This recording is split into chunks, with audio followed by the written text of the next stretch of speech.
Someone going to check and see if we're broadcasting? Mm-hmm. Thank you.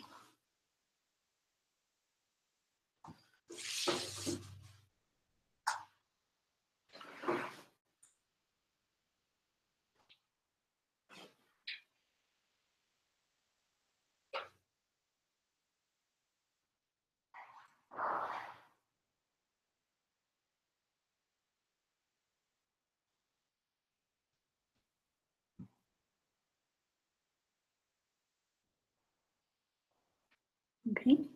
I think so. Okay. Yes. Marianne? So nice view. With the tree and yeah.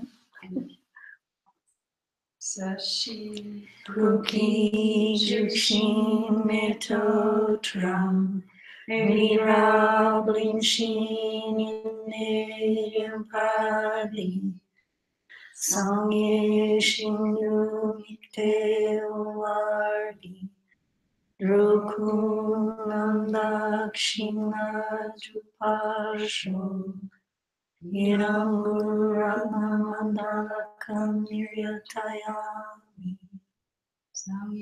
Churang Soki Chognama Janshu Bardu Ragni Kyapsuchi Daki Chunyangi Pe Sunamki Drola Penshir Sangye Drupasho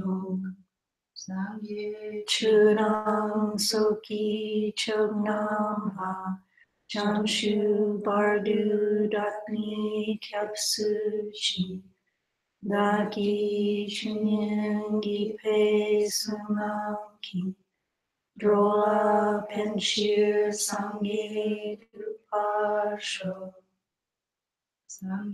Churang Soki Chognama Janshu Bardu Dakni Kyapsuchi Daki Chunyangi Pe Sunamki Drola Penshir Sangye Drupasho.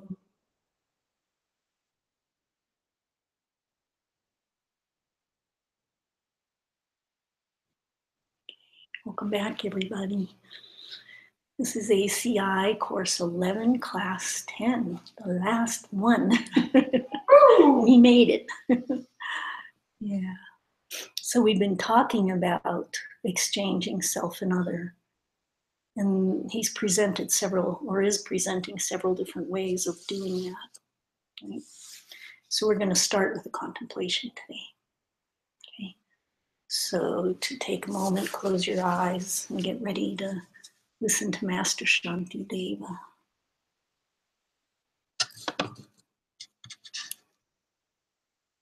Contemplation 29 on the ultimate and immediate pains of selfishness. If you fail to practice perfectly, this exchange of your own happiness with the suffering of others will never reach that enlightenment. You will never reach that enlightenment.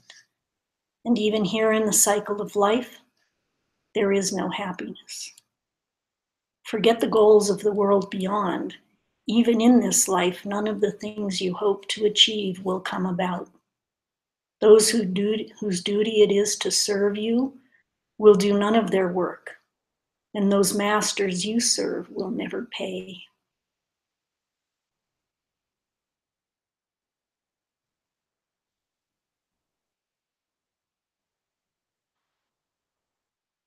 So Master Shantideva is breaking it down again into those pains that we can see and those that we can't.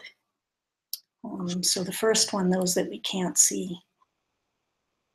So problems of taking care of yourself and ignoring others that you cannot see. So a normal person would go through their entire life and never realize that the problems that they're encountering are coming from not taking care of them, not taking care of other people and caring too much for yourself.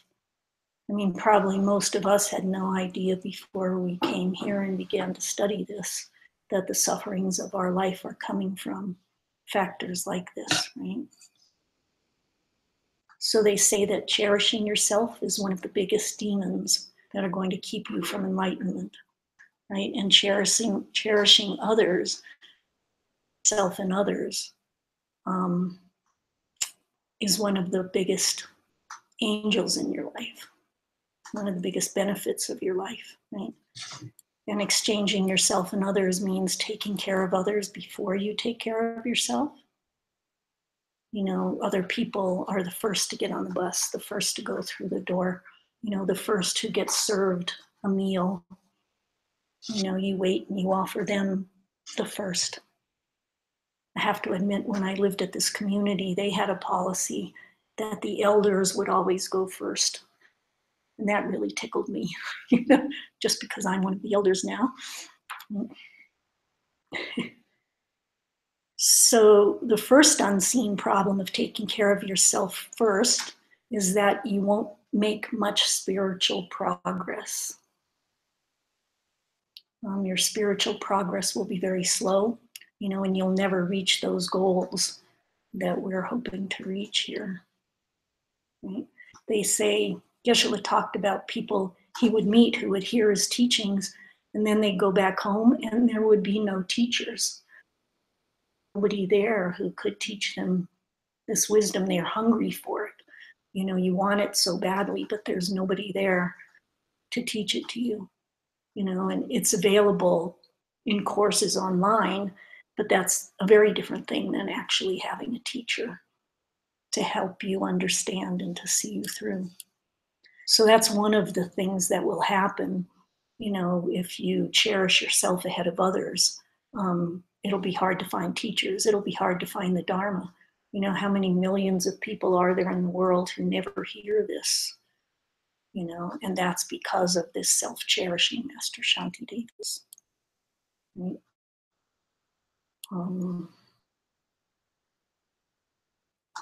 You know, maybe you'll get the teachings, but you won't be able to understand them. There won't be a Sangha around. There won't be spiritual friends to help you understand those kinds of things. And you'll fail to have any realizations. You know, you'll think that you're doing the teachings and then nothing will happen. And that comes from your self-cherishing. You know, and we wouldn't normally think that. You know, we wouldn't think that not caring for others is what leads to those sorts of. So that was number two, those with a teacher who don't make progress. So number one is you won't make progress, you can't find teachers. And then number two is maybe you find a teacher, but still you won't make progress. You know, you hear the teachings, you see the videos, and nothing happens. Because you're not serving other people. And again, like I've heard Geshe-la say it, and in the monasteries, before they get into some of the really important teachings, before they study emptiness, they will all go out and serve other people for 6 months and create the merit to be able to understand the higher teachings.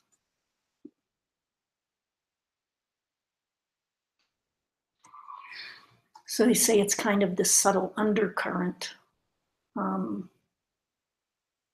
You just can't understand, you just can't make progress. Right? And number three, he said, are those people, do they make any progress? You know, so maybe you can't find a teacher. Maybe you're one of those people who finds a teacher and you don't get anywhere. You know, and then there are those people who actually die before they get anywhere with the teachings, you know.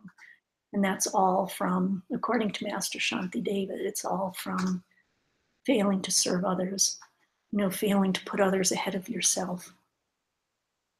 And I know I've thought fairly often that if that state of Buddhahood or nirvana is the state of selflessness, then our practicing that all the way along the path is what's going to get us there faster.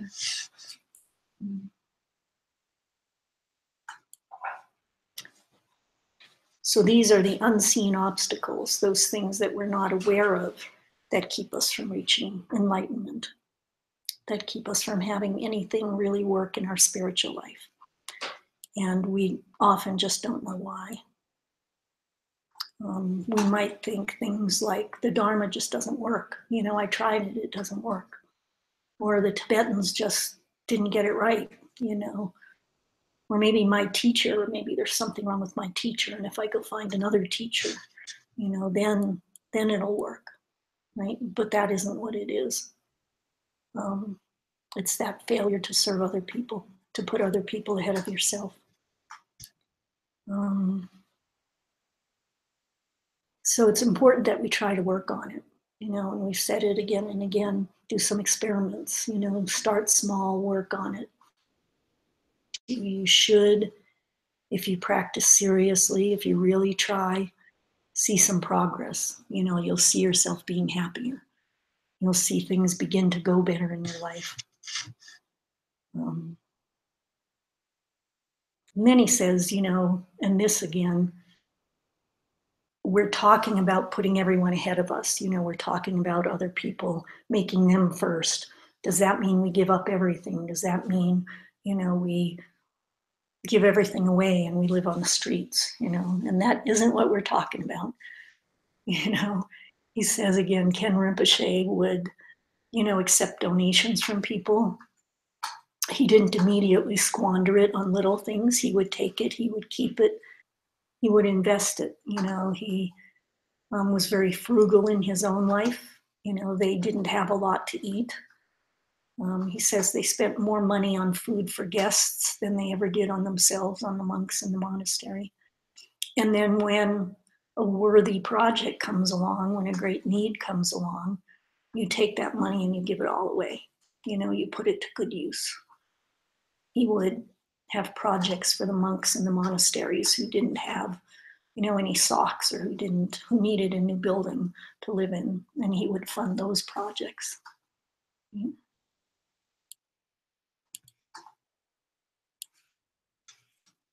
So then he says, you know, somebody comes up to Master Shantideva and says, I don't really care about enlightenment. And, you know, one of our recent volunteers said that to me. I don't really care about enlightenment. You know, I just want my life to be happier. And I think that's how I felt in the beginning too. I didn't really understand the concept of enlightenment, you know, and I just wanted to understand things. I wanted to find out what the truth was behind how things worked, because things weren't working, you know. So somebody comes up and says, I don't care about enlightenment. You know, I'm fairly happy here. And Master Shantideva says, well, you won't keep being happy here.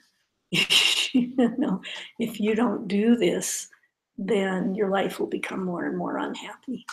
You know, maybe something you did in your past life has brought you some amount of happiness in this life, but the more selfish you are and the more you cherish yourself over others, the worse and worse that quality of life would become.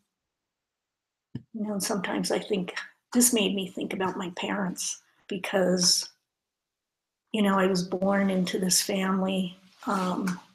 My father worked his way up in businesses and things got better and better, and we had nicer houses, and he became vice president of this company. We lived in Canada and in England. And then within a year, you know, my father's father, my mother's father, and my parents' son, young son, all died, you know, and everything began to change and slide downhill, you know. And what is it that causes that? You know, what is it that makes this climb to happier and happier just go lump? You know, my father got diabetes and life just got harder and harder for everyone. So they say it's from selfishness, it's from cherishing yourself. Or anger. Or anger, but why do you get angry? Because you're more important than the other person, right? Because you're better than they are, right? Mm-hmm. So it's a form of self-cherishing, anger. So you won't even get the pleasures of this life, you know, let alone spiritual achievements, if you cherish yourself. So if you want those things that life normally gives, you want a nice house, you want financial success, you want beautiful clothing, a nice car, it's still the smartest thing to do to help other people get those things first. To be kind to whoever you meet, to help whoever you meet in any way that you can. Are you okay in the sun?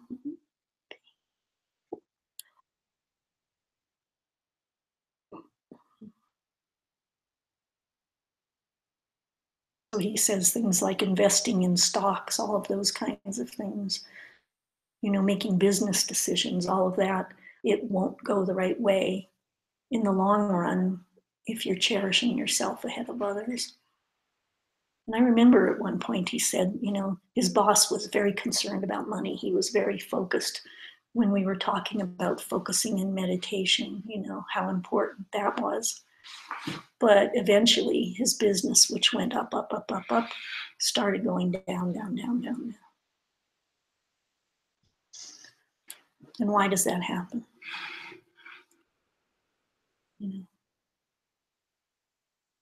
So then people say, but I've been successful. I've got a nice house. I know people who like hurt other people in order to get ahead in business. I know people who are not very nice and they become very successful financially. Why is that? And we have a term here, why do the wicked prosper? I think it might even come out of the Bible. Why do the wicked prosper?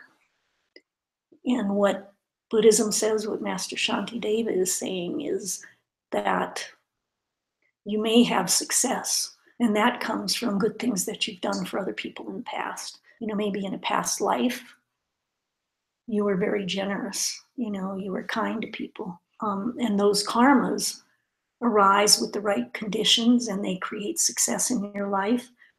But if in this life your climb to success includes hurting other people, not being nice to people, beating other people out for the job, we both want to be vice president, so I'm going to do nasty things to make sure he doesn't get the job and I do. I'm going to say bad things about him or make it look like he failed at something so that I can get the position.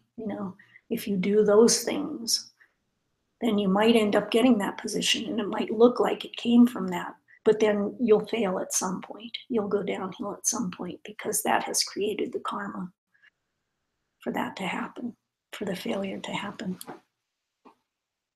So that's why the wicked prosper. According to Buddhism, nothing can produce wealth except generosity. Wickedness does not produce wealth. So can we prove that? Geshe says no. Not right away. The karma does not show itself very quickly, at least not until you get very clear in your own mind. In some of the higher practices, it can begin to show itself much more rapidly. Right? So what you have to do is experiment. If you want to prove it, start doing it. Right? Start doing it in small ways, start doing it sincerely, and you'll begin to see changes. And the more you get convinced of it, or the more you even begin to go, oh, well, it seems to be working, then you'll practice it more diligently and more seriously, and your life will begin to change.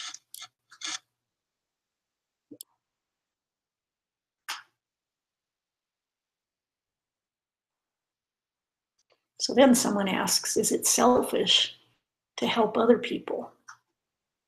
And this is another question those of us who've been around for a while have heard again and again. Geshe is teaching to business people now, and the goal is to make money. And the way you do that is by helping other people. But isn't that selfish? And again, His Holiness, the Dalai Lama, will say it's enlightened self-interest, right? And the basic concept is that the more you help other people, even if it's for helping yourself, the closer you'll get to enlightenment, right? And the more those deeper values will begin to show up in your life. You know, I know he has said if we help people and those people get money, you know, then won't other people see that? And when other people see that, then they'll want to begin practicing these ideas that got them there, right? And then pretty soon more and more and more people are understanding the basic tenets of karma and emptiness. So you're helping more and more and more people as well as you're helping yourself. Right? And then, are we right at the moment of helping people? And how many people can we help? You know, I can help you if you stub your toe and you need a Band-Aid, you know. I can help some people by giving them money if they don't have food. You know, I donate sometimes to these funds at Christmas time. $40 can buy someone an operation on their eyes so they won't be blind anymore. You know, I can do those little things now. But once you reach enlightenment, you know, you'll be able to help so many people. If you can help people understand the basic ways that life functions, then you're helping them get out of suffering forever, you know.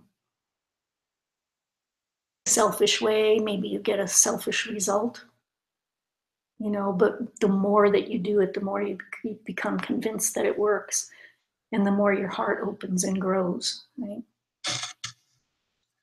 So is it selfish to become enlightened? No, because that's the best way to help other people, right?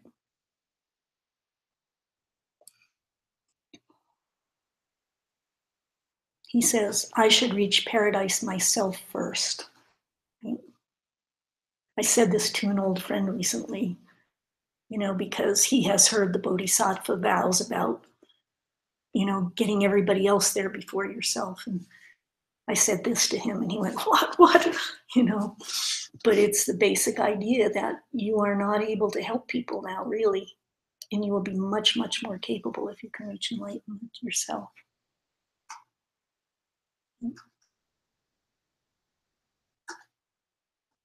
And then Geshe-la says, he says, by the way, the most pleasant, physically pleasurable thing that you can do and mentally pleasurable thing that you can do, Dharma.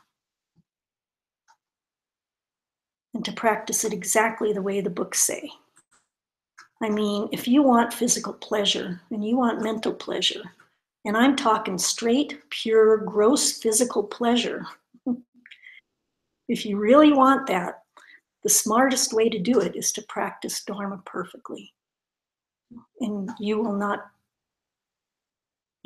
be able to escape it, right? You know, from my own experience, I can say when I first sat down to meditate, it was difficult. You know, it was a fight almost all the time to keep myself on the cushion and to keep my mind there. But as you get good at it, it becomes more and more pleasurable. Until for me, it was like, okay, as soon as I finished everything else, I wanted to sit, you know, because that was the most pleasurable thing to do. And then according to Geshe-la, the further and further and further you progress, you know, the deeper and deeper and deeper the bliss becomes.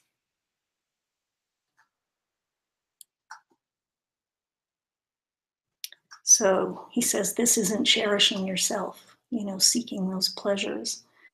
He's self-cherishing yourself is an ignorant state of mind that says, if I struggle against the other people at work, I'll get to be vice president.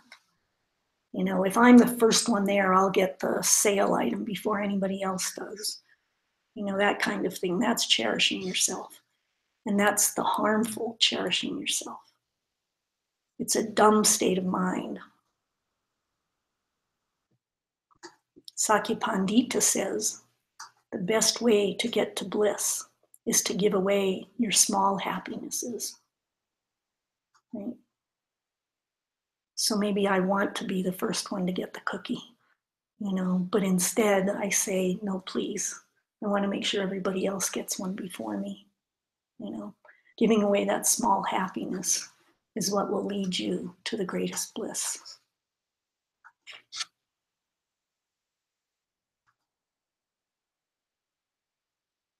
Contemplation 30.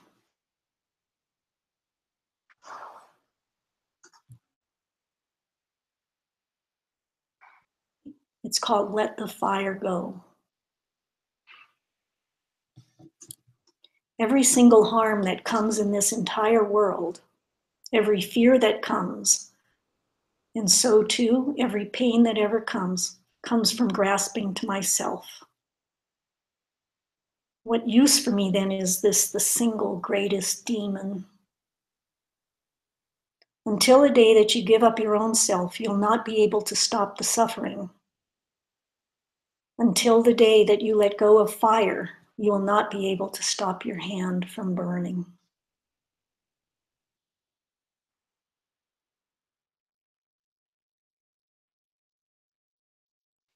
So here's where he begins the problems of self-cherishing that you can see.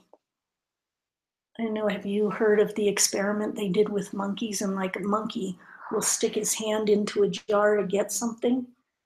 A sword. A sword? Sword. Oh, yeah, and he grabs it.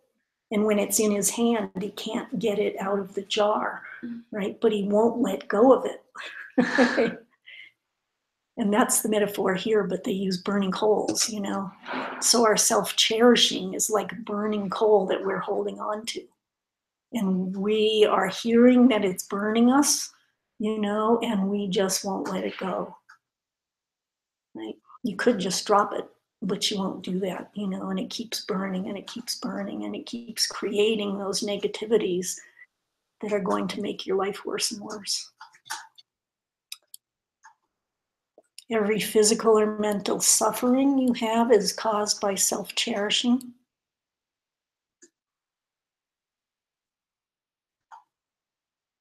So then he says that people ask, you know, how come Buddhists aren't doing things like soup kitchens? You know, why aren't they doing projects out in the world?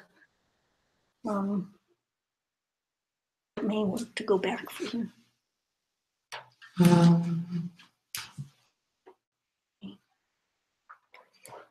Why aren't they handing out food? You know.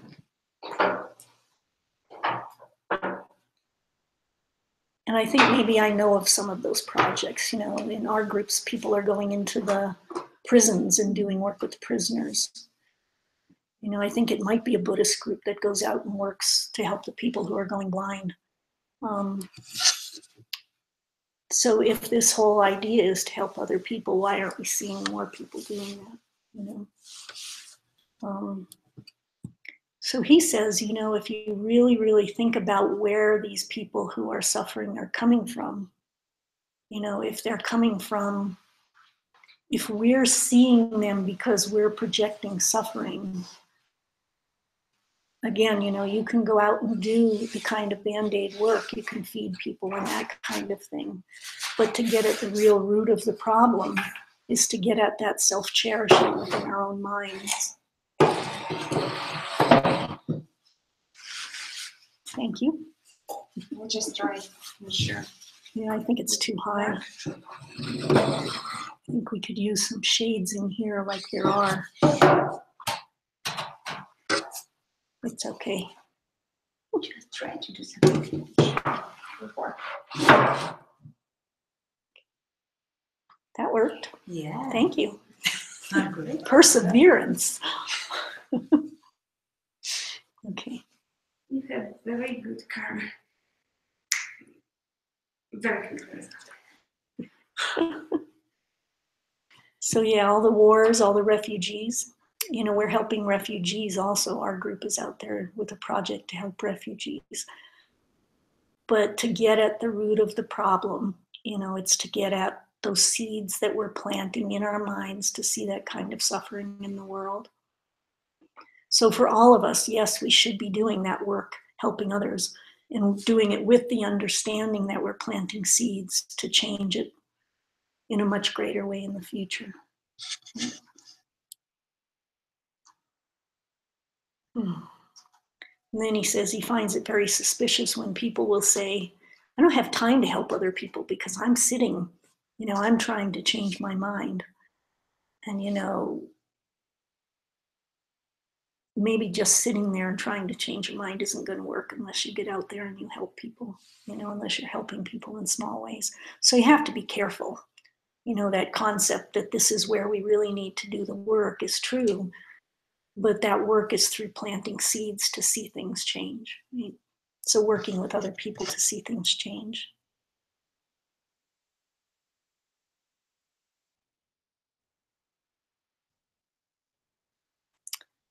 So again, if you don't let go of that burning hot coal of self-cherishing, able to stop the burning, you won't be able to stop the suffering that you're feeling in your life and that you see all around you.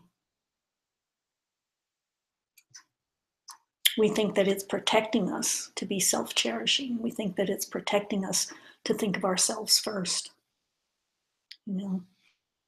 I told the story of being with my mother, with my 3-year-old, and she was probably older than that if we were playing Monopoly. We were playing Monopoly, and I kept, she would run out of money, and I'd hand her money, and I was helping her understand the game. And, my mother says, if you do that, she'll never get anywhere. You have to teach her to be tough. It's a dog-eat-dog world, So it's that kind of attitude that leads to suffering. It's that kind of attitude that could have been responsible for that fall from grace that my parents experienced later in their life. It's possible. So we have to let it go. Why not? Why not? We have an opportunity in our lives now. Why not do it for a while? What's it going to hurt at this point in time? He says, as you get older, the habit of self-cherishing, like any habit, the longer you do it, the harder it gets to change it. I saw a thing on public television about how the brain makes neural connections. And the more you think in a particular way, the deeper that groove gets in your brain, the stronger those connections get, and the other connections start to dissipate, right? So that's what they're talking about here. The more self-cherishing you do in your life, the more entrenched you get in that way of thinking. So the sooner you start, the better, the easier it will be to change. Unfortunately, for some of us, it's been entrenched for a long time, but we can change it. Contemplation 31, the master and the servant.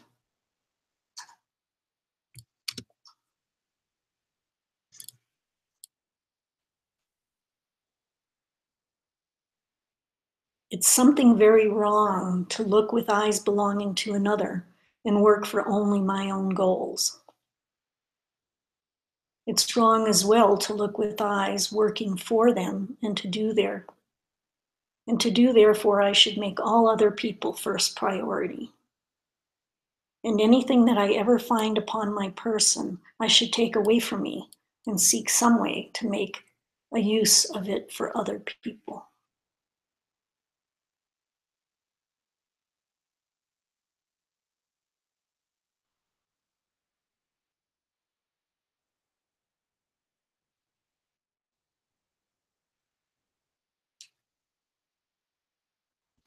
So I don't know if I've said this before, but he says, having the direct experience of bodhicitta is the goal of this chapter.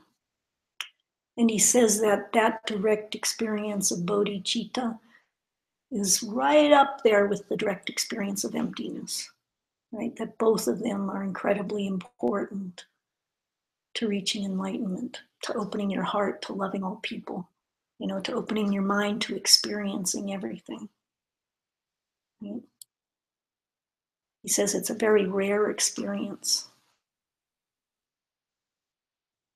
And that if you experience that, you'll know at that moment that you are going to spend the rest of your life helping other people. Is it the same thing? Is it happens together to see emptiness directly and after that you become you get bodhicitta. right experience. Geshe has said it often happens together, but he's also said that you can be on a Hinayana path and experience emptiness. And if you're on a Hinayana path, then the bodhicitta isn't going to happen because that's part of the Mahayana path. Right? Is it just in this case? You can see just have see emptiness directly and don't get bodhicitta experience. Just this way. If you are just in Hinayana, or it could be if you don't have bodhicitta and you see emptiness directly, so you won't get correct experience of bodhicitta. You know, the Hinayanists believe that that's a full experience of enlightenment, right? When you experience emptiness directly. I believe that's what they... So I would have to say that I don't know this, certainly not from direct experience, you know. What I have heard, and it was confusing to me when we were taught that the Hinayanists can see emptiness directly, and yet they won't have this bodhicitta in their heart. You know, it won't be the same experience as a Mahayanist who sees emptiness directly. And like, how can an experience of emptiness directly not be the same? It's confusing to me, you know.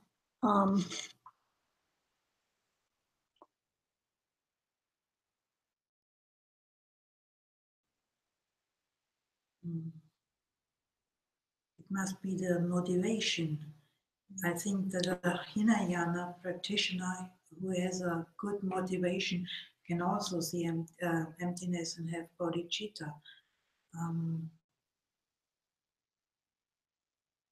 Yeah, I suppose motivation is the difference between Hinayana and Mahayana, or at least the way I've heard it explained. The Hinayanist is seeking liberation for himself, and the Mahayanist is seeking liberation for all sentient beings. Yeah. So that's the motivation, right?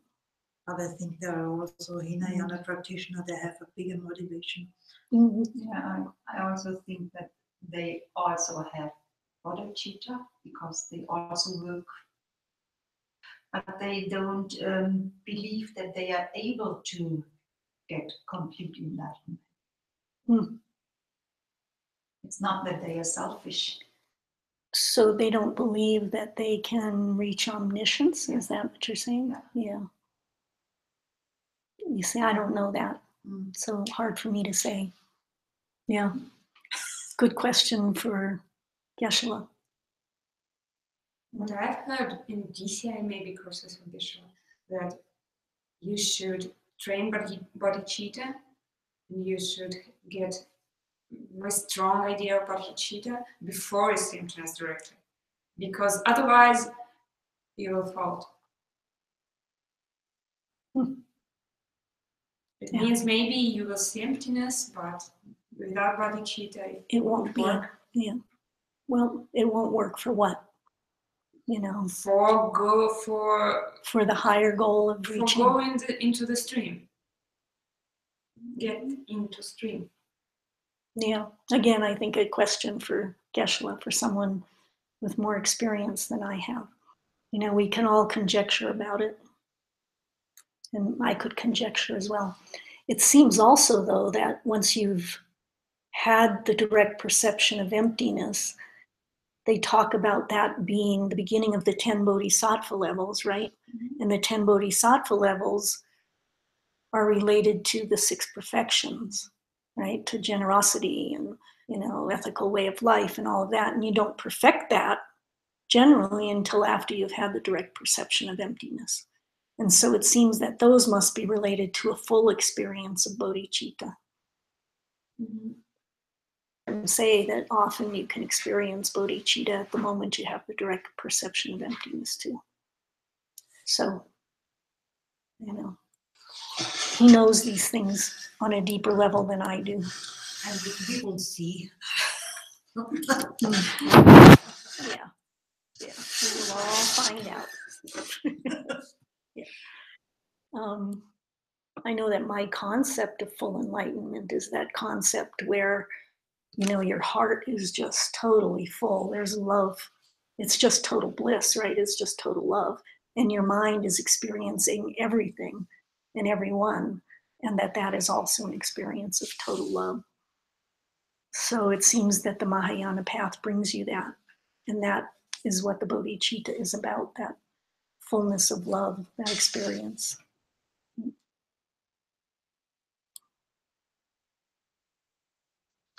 And he says, until the day that happens, until the day that you experience the direct perception of bodhicitta, we can fake it. We can pretend. We can pretend that we love everyone. We can pretend that we're helping everyone, that we really care about all beings in the world. And that faking it plants the seeds for it to eventually happen.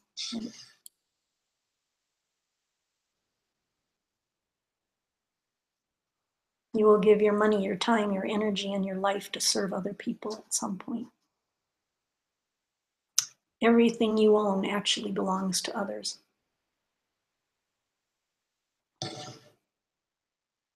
So, like your clothing, you relate to it that some sentient being has spent their life energy to create this for me. Somebody worked hard for days. Often they're not paid very much, the people that make clothing. Their life is full of a lot of suffering, and they did that so that I could have clothing. I thought I turned that off. Somebody didn't do it.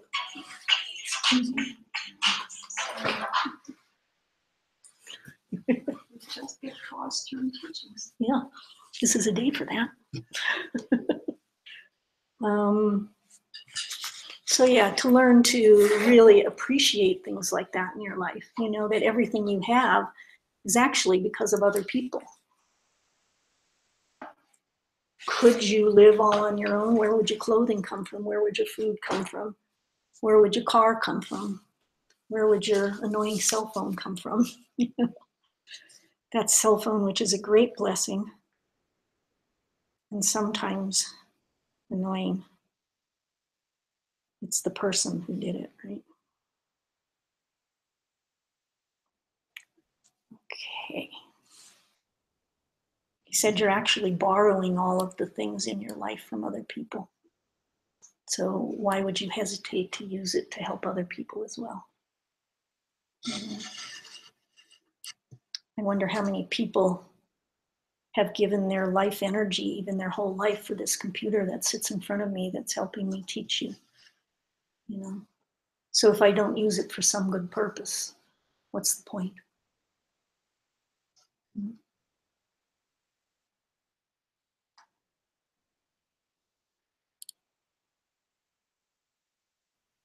So he said your attitude should be, somebody has worked really hard to give me this, and I'll keep it until I can use it for helping somebody else. Maybe I have some clothes that I don't wear every day because the first or second time I wear them, I get them really dirty. I stain them, So I have these nicer clothes in order that I can at one point come and make an impression that will help you to really listen to me. Maybe these aren't quite nice enough for that, but they're my nicest.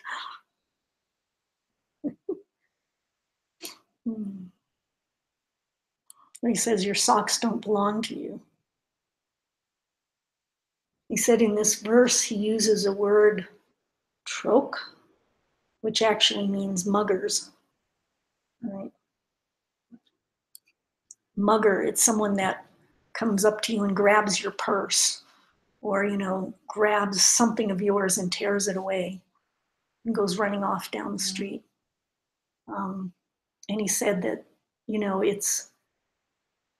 it's that kind of violent a word, it's that strong a word. You can keep it until somebody else tears it away from you. It really isn't yours. They'll take it back. That when people come in need and you give them something, You know, it's actually you're giving them something that was theirs that you've just been holding for them, right? It's an interesting concept. It said when we decided to be bodhisattvas, I don't know how many here have taken those vows, but you know, you sign on the dotted line, you take a vow to be a bodhisattva, that this is the basic concept that everything you own actually belongs to somebody else. And you're just holding it for them until you're able to give it to them. He said, maybe you didn't read the small print before you took the vows, but that's what it's about, and that's what it's been about from the beginning.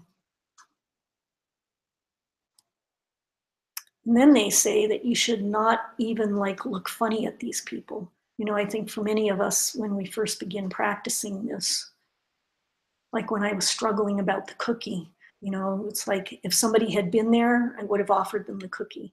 But while I was struggling in my mind, it was like, oh, you know, so if somebody were there and you go, oh, all right here, you know, that's missing the point. You know, you shouldn't even look funny at these people because it's theirs. You know, you're just giving them something which belongs to them, not something which belongs to you.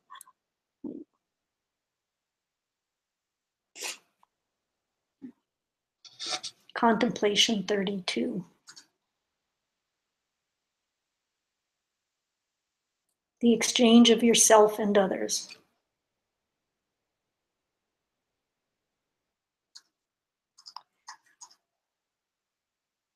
Make those who are inferior to you, and so on. Be yourself. Make yourself now none other than the others. Practice this with a state of mind that's free of ideas of feelings of jealousy, competitiveness, and pride.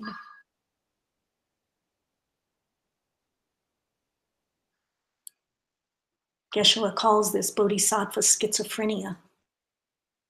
I just noticed the sun's going behind the hill, and suddenly it's like burr. You know? And that's coming up in this chapter, actually. Bodhisattva schizophrenia, exchanging yourself for others, right? And he's going to talk here about, all right, think about the things that you have in your own mind. Think about your own mental afflictions. Think about your jealousy and your competitiveness and your pride, right? And then put that mind into the other person, right? So I'm going to give you my mind, and you're going to be sitting here looking at me. And you're going to be looking at me with competitiveness and with pride, you know, with jealousy. And what is that like for me to experience that? You know, you're going to be sitting out there and thinking things like, oh, I could have said that much better, you know, or something like that. You know, oh, I should be the one who's up there teaching because I could do a much better job. You know, oh, she could have said that in a much different way. You know, thoughts like that. You know, what would it be like for me sitting here if all of you had the same mental afflictions that I have? You know, how comfortable would that be? Yeah.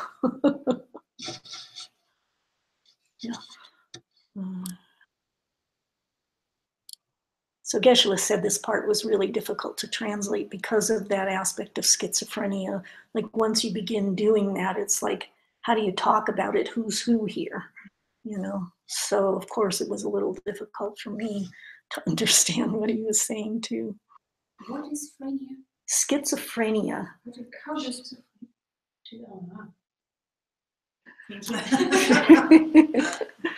Yeah, foreign language speakers, yes. It's good that you can talk to each other. German and Russian are enough the same that you can do that, huh? I'm used to it. You're used to it. Yeah. And you're all translators, so that helps. So he says he thinks it's actually on purpose that Master Shantideva is trying to confuse us a little bit. So how would it feel for you to be them, you know? So mostly in this part of the chapter, he talks about that aspect, you know. I put my mind in you, And then you're thinking these negative thoughts towards me that I might think towards you, you know. Why is she having that mental affliction? Did you see she had mental affliction? She must not be very advanced.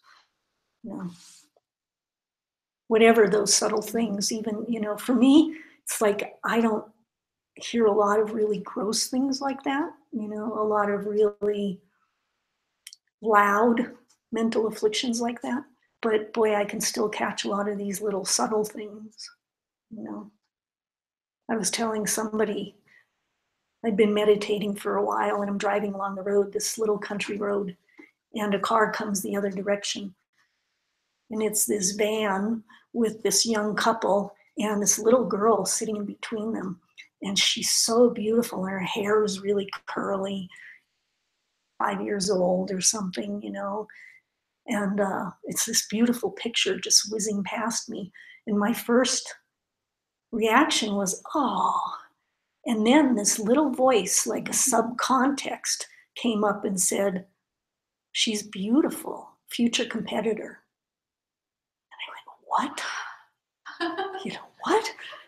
Like this beautiful little girl, and I'm having this nasty thought that she's going to compete with me at some point, you know? Like, where did that come from? And I think I never ever conceived of myself thinking like that until I had sat long enough that I could catch the subcontext coming up in my mind. You know, it's nasty. So to be more and more aware, you know, that maybe you don't think of yourself having those thoughts, but the more you begin to pay attention, there's a lot of little fleeting thoughts that run through, you know, that we're not so consciously aware of. And imagine in front of you thinking that about you. You know, what would that be like? A world of people out there thinking those things about you. God, look at those clothes she's wearing. Doesn't she know they're stained and falling apart? It's not that I'm thinking that, it's that's how I'm dressing.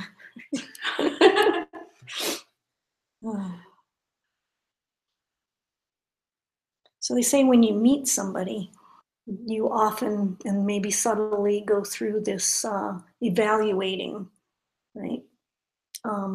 Is she better than me? Is she lower than me? Is she the same as me? You know, is she smarter than me? I know I've heard before that, you know, just from body language, and this is basic psychology out there in the world these days, right? That the minute you meet someone, there's this whole evaluation that goes on that lets you know where you stand in relationship to the other person, right? So here they're putting it in terms of the same as me, lesser than me, or, you know, greater than me. You know, where do I stand? How do I have to relate to this person? Right?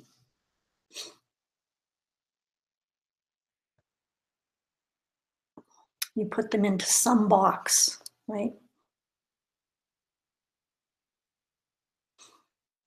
And if they're better than you, you get a little jealous right away. Right? If they're less than you, you get a little prideful. If they're the same as you begin to compete with them. You know, can I be better than them? Where are they less than me? Can I be better? So again, if you somebody else and you imagine sitting there and they're having these thoughts towards you, you know, how does that feel?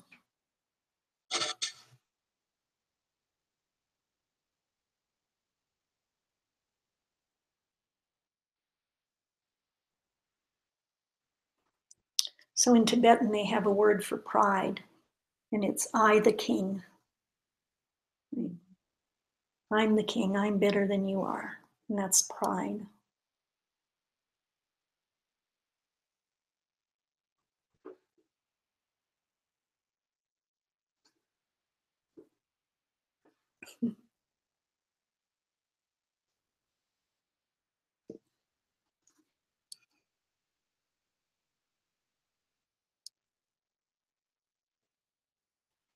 So what would it be like to live in a world where full of people who are as selfish as you are, who are as self-cherishing as you are?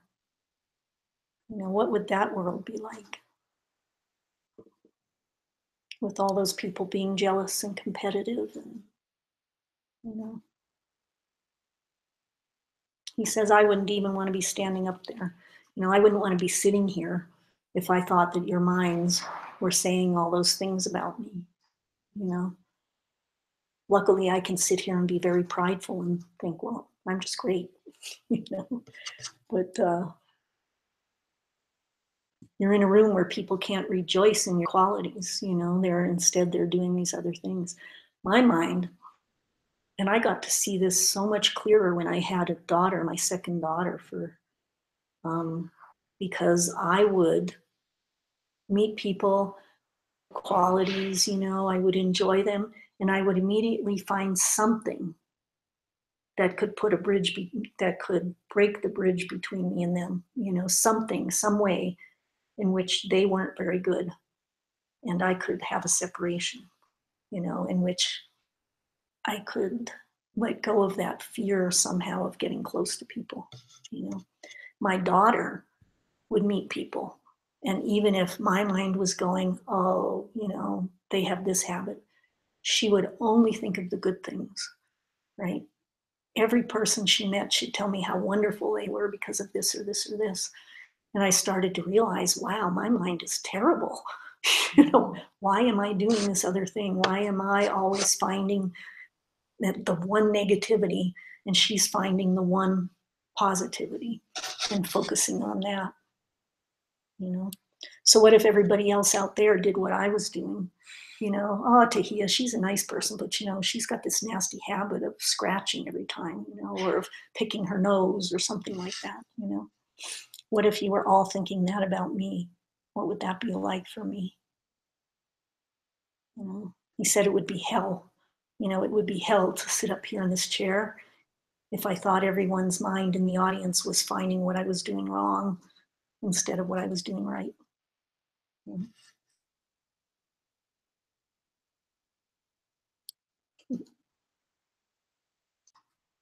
So he says, what if every pair of eyes I looked into was saying to me, how can I get better than that guy? You know, how can I be better than she is? How can I be at least as good as he is? You know, or, you know, he says, oh, that guy's just a plain old schmuck. This isn't the teacher that I want. You know, I want somebody who knows what it's like to get bodhicitta. So what if everybody else had my favorite mental afflictions? You know, it would be hell, you know. So stop it, you know. Everybody else's life hell and your own. Stop it. Easier said than done, right? Practice being in their brain. Right? Feel what it'd be like to have that jealousy coming towards you, you know, or that competitiveness or whatever it is. What would that be like? And what would it be like to feel other people's arrogance and condescension? I think it's one of my pet peeves when people are arrogant towards me or condescending towards me, you know. I'm better than she is. Or they say something that's like, don't you know how to do that? You know, here, let me show you how to do it. You know, there's a big difference between that and, well, really, here, can I show you how to do that? You know, what would it be like if everybody was like that? It's nasty. I don't like it. So practice being them as the recipients of your nasty views and see how bad it feels. So instead, practice being respectful and cooperative instead of competitive. Respectful, you know, compassionate towards other people, and equal to and lower than respectfully. Practice being respectful, cooperative, and compassionate towards those you are higher than or equal to or lower than. Doesn't matter if they're better than you, if you're equal to them, or if they're lower than you. You know, practice compassion towards everyone. Let go of those negative emotions, negative thoughts.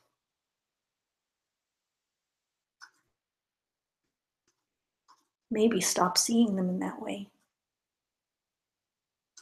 Eventually, stop seeing them as better than you or lower than you or equal to you. Why is it bad to see someone higher?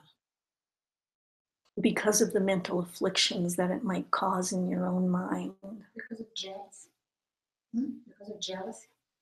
I mean, certainly, you know, we're taught that at some point it's important to have a teacher and to see that teacher in a very respectful manner, you know, but here we're talking about those mental afflictions that are caused by those attitudes, right? Okay. So if you see someone who is in a position that's higher than you, like the boss at the company, and you don't like it and you want to be better than they are, then it's a problem.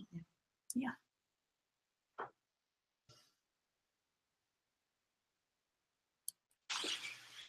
Yeah. Now that you don't have the sun, yeah, I don't need it anymore. Thank you. Yeah. Okay. Contemplation 33. Bodhisattva talking to yourself. Does anyone need a break? Is this a good time? Time.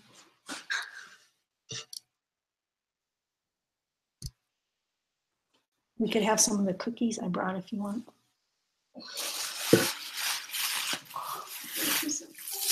This was a cookie mix, and I didn't have a cookie sheet, so I put it in a muffin pan. So they're muffin-shaped cookies, but they're really delicious if you eat them. Yeah.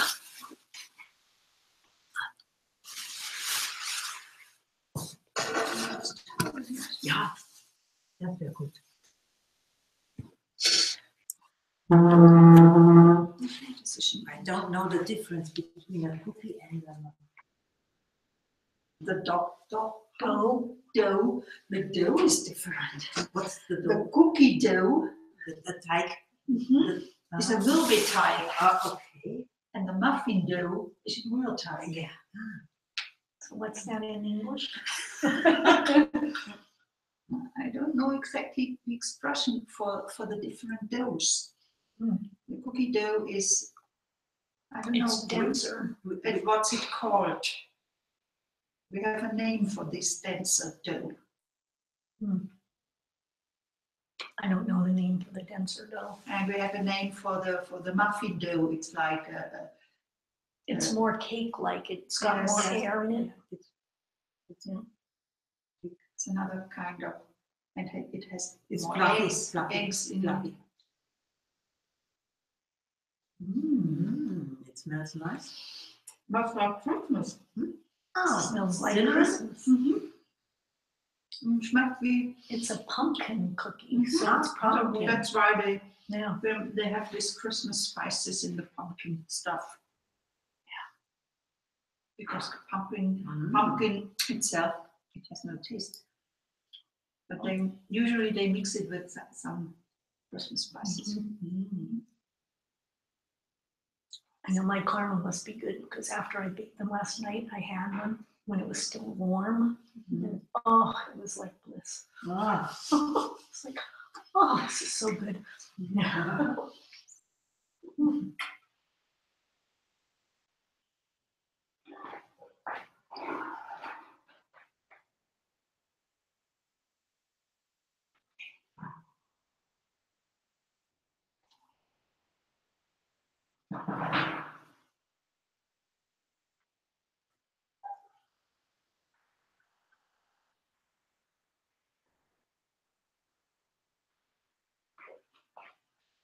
But they're heavy.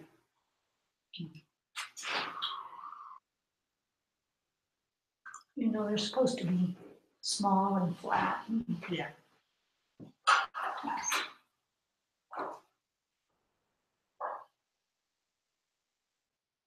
I wasn't even sure it would work in the muffin pan. think it's pretty good considering. I think they're even better than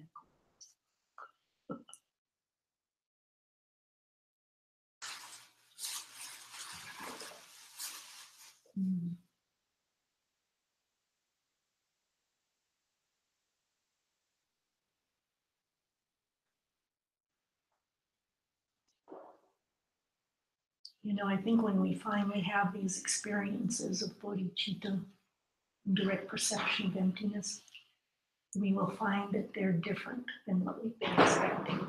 You can't imagine. We can't imagine. What it is. And still then, now we think it's the goal, but then it starts. The work starts. Yeah. There's nothing done with that. Of course, it is much done with that, but Yeah, it's like then you have the next steps. it's the first goal. Yeah. Or there are many little goals along the way. Reaching shamatha is a wonderful goal. When you first start meditating, to be able to reach shamatha, single pointed concentration. It's a wonderful goal. Mm-hmm. And then there's more goals beyond that. Oh, it's a hot. Mm-hmm. You want hot water? No, it's okay. Thank you.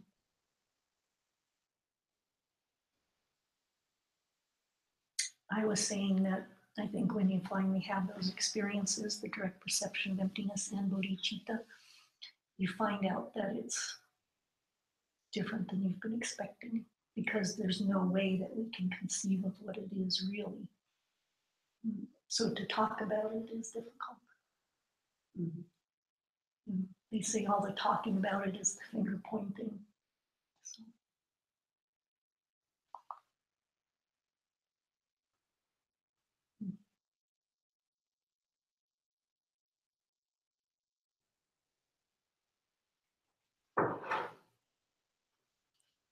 When you said that, it's like you have the direct perception of emptiness and it's the beginning. It's like there's been hard work all along, but it's the beginning of the end, beginning of the last part. How long will it take? Anyways, Usually they say 7 lifetimes. But there's no guarantee you can make it in one time. I've heard Geshe say that maybe, I was going to say the average, but it's more like it won't take longer than 7 lifetimes. But it's all dependent on your karma. People can go through them in a flash. And you're working on those perfections all along, even before you get to the direct perception of emptiness. That's where you begin to perfect those levels.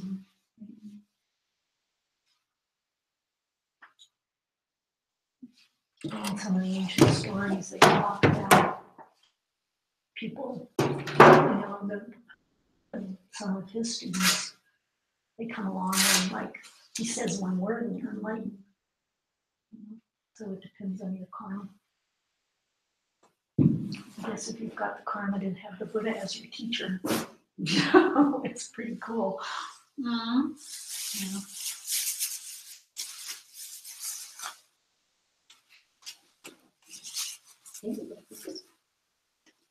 The muffin cookies, it's a new experience. Are you going to be all right with the sun in your eyes?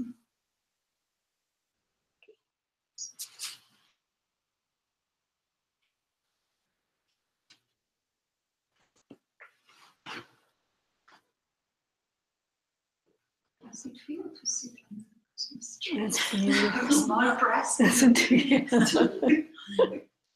Yeah.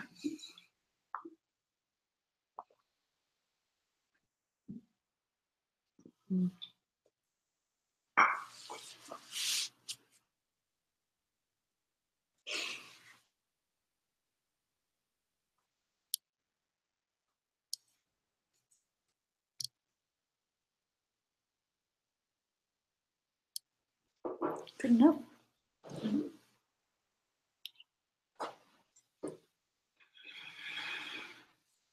33. Bodhisattva talking to yourself.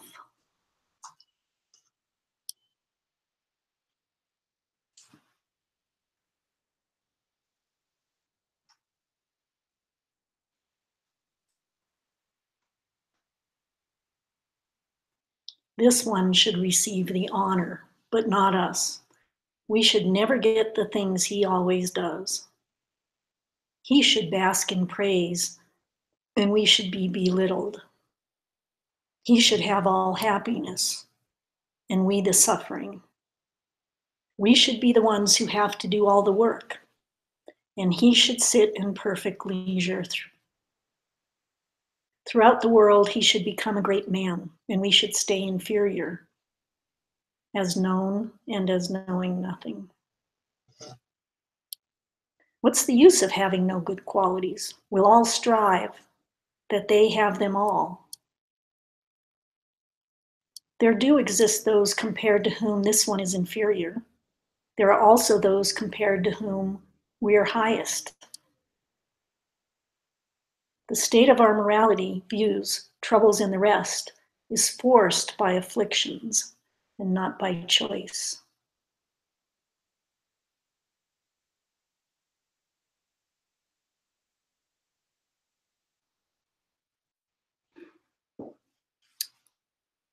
So, say I put my mind into everybody in this room, right?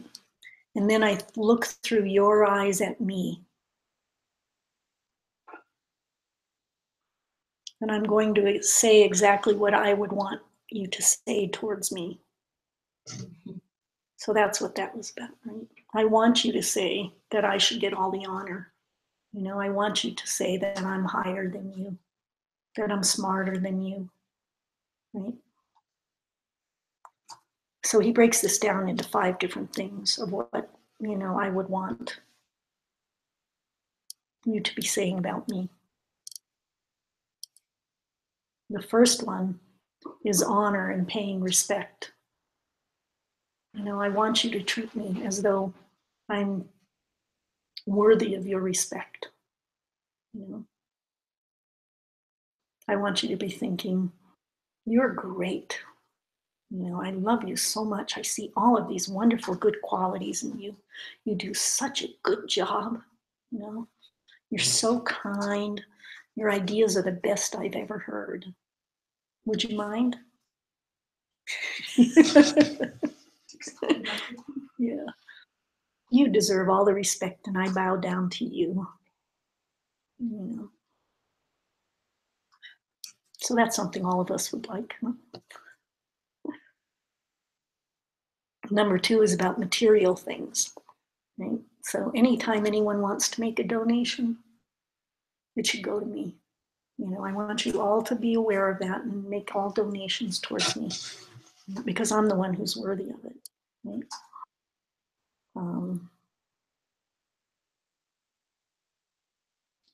So anytime any of you have any free time, you know, think about how much I need help and come and help me, okay? Whenever you're feeling the urge to go help someone, know that I'm the one who's the most worthy of that help, okay? I should get everything, right? I want you to think like that. Right? Nobody deserves it more than me. So if we really exchanged ourselves and others, isn't that how we want people to think about us? You know, I think about some of these things. It's like probably most of us don't have those things in a big way in our own minds. But what kinds of little thoughts or little happens, you know, when you hear that somebody went and helped somebody else, but you really needed the help yourself, you know, like why do they see them as more important than me? You know, and sometimes it's just a little tweak in your emotional body that happens when something like that happens, you know. This one I see, number 3, praise, you know, being complimented. I see it in myself and others, you know, will be in one of the Lam Rim teachings, and there's this whole 100 people in the room, and people are getting thanked, you know, and you know, I see it in myself, I see it in other people. People say things to me afterwards. It's like, why did they get so much praise? Didn't he see that I was doing all this work? You know, how come he didn't mention me? You know, even just a little tweak in your being when that happens, when somebody else gets praised and you don't. You know, it doesn't have to be in a big, gross way, right? So we want people to be thinking about us, you know, like, you're the greatest, you know, you're so intelligent. I should be praising you all the time because you're so much better than I am. You know, I make so many mistakes, but you do a really good job no matter what it is you're doing. You know, you understand everything so well. So we're all wanting people to be thinking those things about us, right? About how good we are. We want them to be thanking us and to be grateful for us, you know. Didn't you see I went out of the way and did these things for you? How come you're not being grateful for me? You know?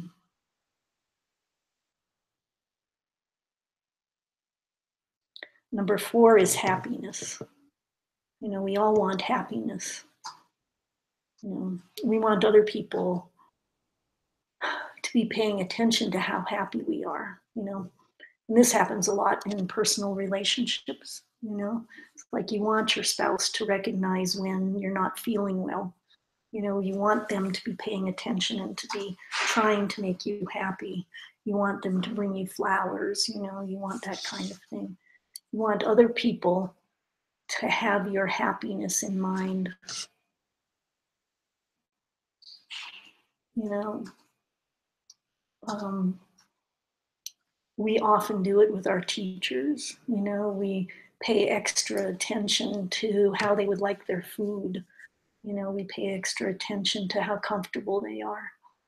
You know, but all of us deep in our hearts would like somebody to pay attention to us in that way. You know, we feel that we're worthy of it, and we feel that they should be paying attention to our happiness, taking care of us.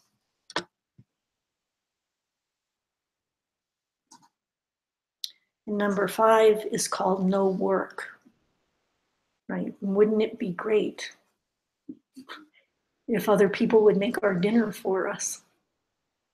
You know, I moved into a community, and I think it was only once a month, but somebody else would make dinner for me. You know, we would have a big community meal, and I didn't have to make dinner that night.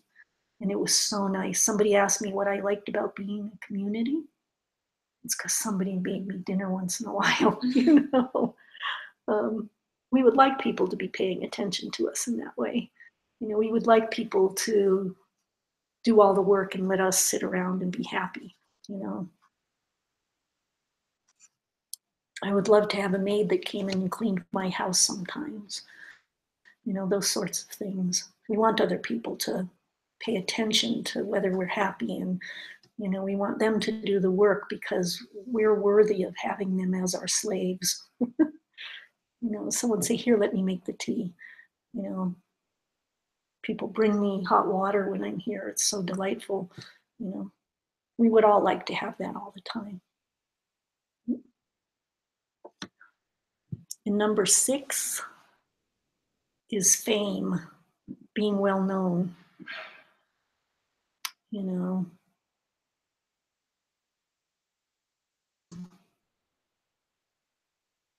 we want to be man of the year, woman of the year. You know, we want people to recognize our good qualities. We want people to know that we're really good at something. We want them to notice it. Of course, we have to be really good at something. Your name will get big. You know, we would like, you think about how we treat some people. You know, we will make videos of them. You know, we would like someone to put those videos out there in the world. We would like to become famous so that everybody would recognize me as the great teacher, you know, or something like that. We would like them to think that we're really good at what we do, to be famous.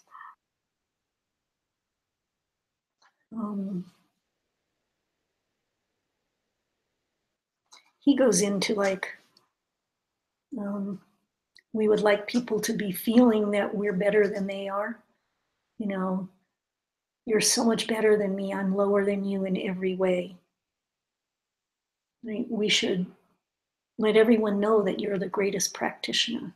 You know, anyone who comes here, they might give me a compliment, but no, I would say, oh no, Marianne is so much better at this than me. Go to her if you really want to understand, you know. And again, you know, subtle thoughts that we have, we might not be thinking that outright, you know, but when we hear somebody giving an explanation for something, does our mind go, you know, oh, but she forgot this part, or, oh, but, you know, I could have said that better.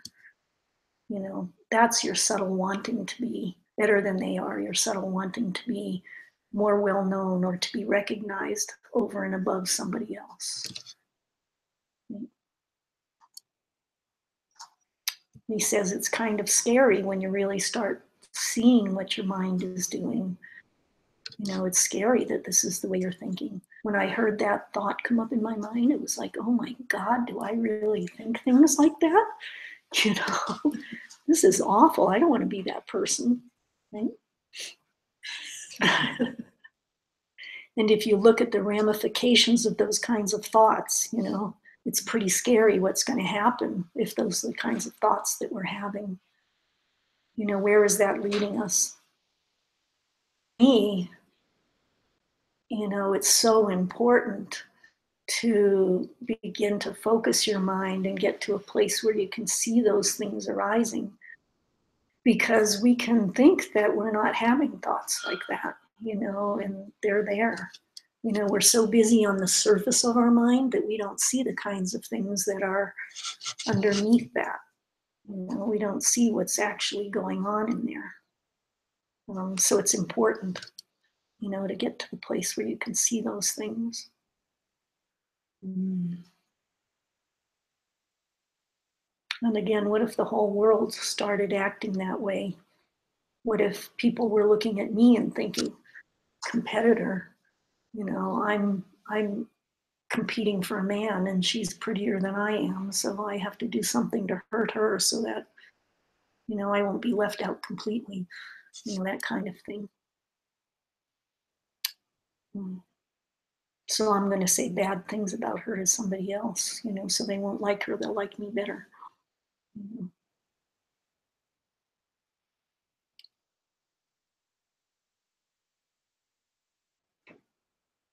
Okay. So another part of that same contemplation, there do exist those compared to whom this one is inferior. There are those who compared to whom we're higher. But where does that come from, right? The state of our morality, our views, all of our troubles, and the rest is forced by affliction and not by choice. If someone's higher than you, or if someone's lower than you, or if someone's your peer, where does that come from? It comes from our own state of mental afflictions. So I took this out of the commentary, and I'm going to quote it. Suppose someone comes and says, you are inferior to this Bodhisattva John due to the fact that your morality and your worldviews are degenerate, and the like. But the degenerate state of our morality and our worldviews, and the fact that we have troubles making a living and all the rest, all this degeneration of both the way we think and the way we act, is forced upon us by temporary factors, by mental afflictions. The problem here is not that we have chosen to be this way, not that we want to be this way. The relevant part of the root text here can also be read as, are rather forced by the temporary factor of affliction. Did you understand the word degenerate? Inferior? Inferior? Inferior? What is it? How do you spell inferior? Oh, sorry. What is that? It's Latin. I don't know Latin. I Just a am few. lower than you. More than you? Lower than you. I am. Not as good as you in many ways. I am F-E-R I-O-R. I-U-R? O-R. I-N-F-E-R I-O-R. Thank you. So, we can judge other people because they can't make a living in the same way that we can. They're not smart enough to make a living the way I make a living, That you can see they're much unhappier than I am, or they're not as nice as I am, all of those things. But all of that comes from our mental afflictions, right? It comes from their mental afflictions for them. Our seeing it comes from our own mental afflictions. And it's mental afflictions which cause us to do negativities, which leads to seeing negative things in our lives. Right? So what are we judging? It's all caused by these temporary factors. None of it is self-existent. The other person's inferiority or superiority, it's all temporary. It's not self-existent. It comes from our own minds. Right? So where does all this judgment come from? They haven't chosen to be this way. We haven't chosen to be this way. Let's choose to change it now. Contemplation 34. Don't hurt us by hurting yourself. You must care for us by using all your strength, and we should too willingly take all the hurts. Are we not, though, someone you should care for? Why is it that you belittle us so? What use would we ever have for the qualities that he has? And he is a being of qualities? He lives in the savage jaws of the lower births. He has no compassion for living beings. Even worse, his delusion that he possesses higher qualities seems hoping to pollute the wise.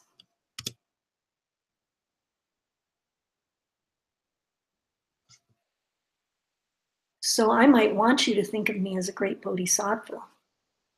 But when I put my mental afflictions in your mind, when you see what's really going on in my mind, you're not going to think me such a great bodhisattva, right? You're going to begin hearing all that jealousy and everything that really exists in my mind.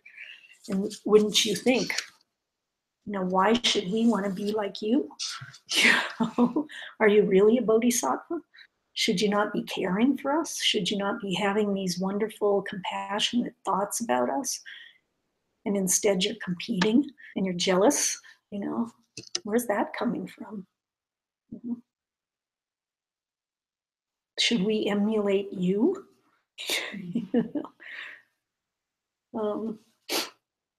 So you're supposed to be Joe Bodhisattva, right?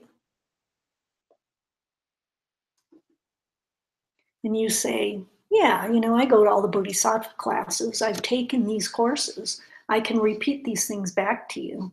I got a 95 on the tests. I passed this with flying colors. Of course I'm a Bodhisattva. I can probably out-debate you. Is that what being a Bodhisattva is? Or is it the quality of what's in your heart? Is it how you care for other people? Is it how you control your own mental afflictions?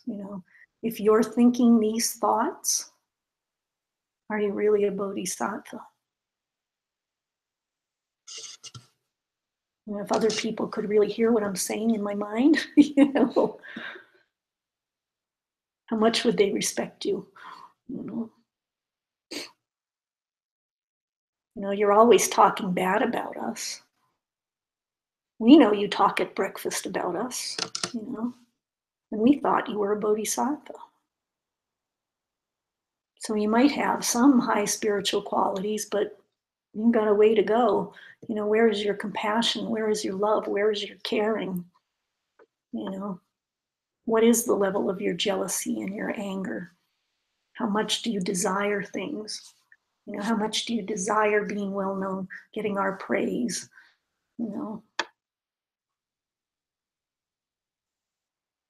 So when they say you live in the savage jaws of the lower rebirths, these kinds of thoughts, these jealousies, they're going to lead you to the lower births. They're going to lead you to great suffering. And you can think the lower births, maybe I believe in that or I don't. But if you look at all the different ways that people live in this world right now, some of them are hells. Some of them you would never ever want to live like that. People live in war zones where bombs are falling on them on a regular basis. There's human trafficking out there in the world. There's hell realms that exist right here in the world. And what is it that keeps you from that? What is it that keeps our country as a place that doesn't have bombs falling? It's our good deeds, and that could change. Here in America, we have a president who some people believe is not very mentally stable, and all it takes is one touch of a button and nuclear war begins. Yeah. Coffee machines or nuclear war. You choose. One brings pleasure, one not so much. So where does that come from? These are the hell realms, and we could be in one in an instant. So what are we going to do about that? And then, first, if you have this delusion that you really are a high spiritual bodhisattva, right? And you're not seeing all of those little subtle things going on in your own mind, or even not so subtle. I know someone who seems to believe that he's enlightened, and to me, he appears to have the biggest ego of anyone I've known. It's really, really important if you're serious about this path that it's not what other people think. If you're serious about this path, you have to catch what's in your own mind. You have to be honest with yourself.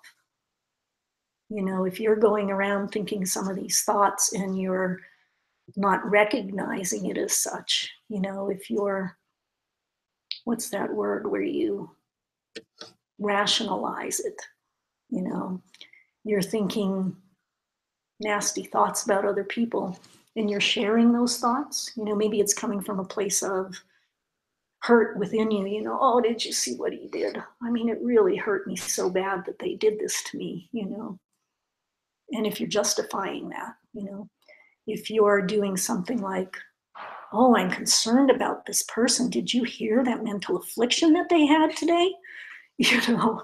Maybe you didn't hear it, but let me tell you, and how can we help this person?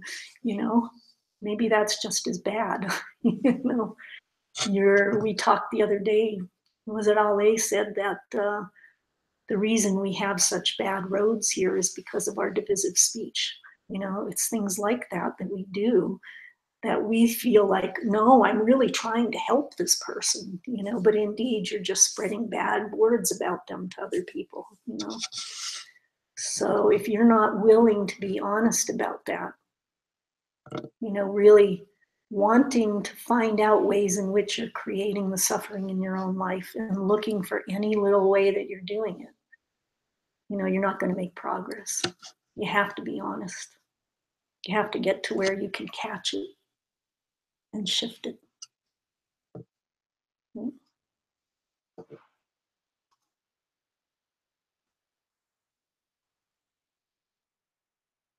So it says, practice building the habit of these attitudes towards other with the thought that you are in their brain or in their shoes as the recipient of the treatment that the old you would be giving.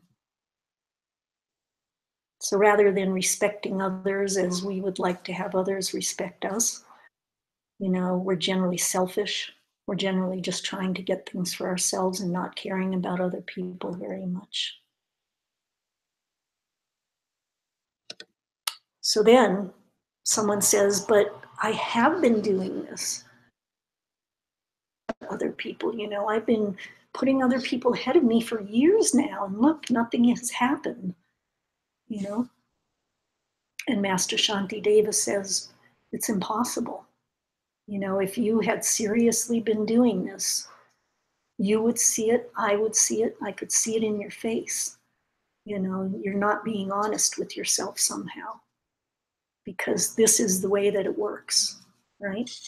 So there are some ways in which you think you're helping others and you're not. You know, maybe it's that attitude I just talked about, like, did you see what she did?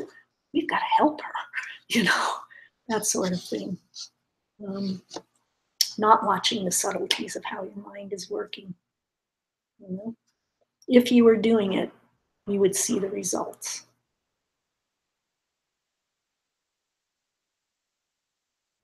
Contemplation 35. A bodhisattva watching out for yourself. It's getting late. We should probably, I guess we started late too, but no matter what, we must see to, no matter what, we must see to it that all the good qualities which we have are spoken of all over the world. We must moreover assure that what good spiritual qualities he may happen to have are known to no one at all. Any faults that we have must be hidden away. Offerings must be made to us, but not to him. We must gain with ease, and now the things we want, and we must win all honor, but not him.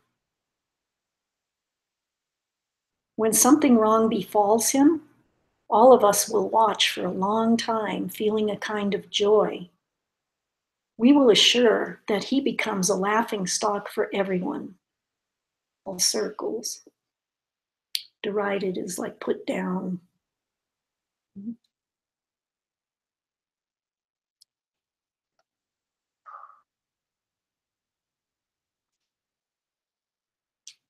So they say, if everyone started to think like you and me, then you would look at me and say, no matter what, all sentient beings should see all of my good qualities, and they should talk about it all the time, all over the world. I should become famous, you know. I mean, it's true, we want everybody else to see our good qualities, you know. We want to hide away all of our bad qualities.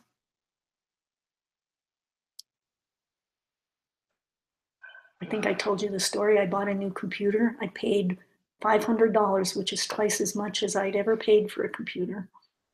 And I brought it here, and it was in my car. It was snowing when I got here. And I had this big picture of the garden that somebody sent with me to put in the temple. So I had to unpack a bunch of things from my car, and I brought that into the temple. And I put most things back into my car and started driving off. And I ran over my computer. It was 2 weeks old, and I ran it over. So first thing, I hope nobody saw me. You know, I am so stupid. I hope nobody ever finds out about this. You know. So I obsessed about it all night, and the next day I told everyone what I had done. Right? Yeah. And Pema Chodron tells the story. You know, she's this by now renowned spiritual teacher, and she's leading this workshop. And there's a break in the middle where she gets to leave for a couple of days, and she goes and she's with her 5-year-old granddaughter, you know, and she's with her granddaughter for a day, and she's yelling at her, you know, oh my God, would you stop that? You know, something like that. And then she goes, oh, you know, and her first reaction is, man, I tell everyone, I have thought that I transcended anger, you know, and look what I just did. And then her next instinct was telling her granddaughter, don't tell anyone, you know. So we want to hide away those things, you know. We want to be famous, and we don't want anyone to know the little stupid things that we do. You know, well, maybe we're not so aware that we're doing that, but it's there, you know. Right.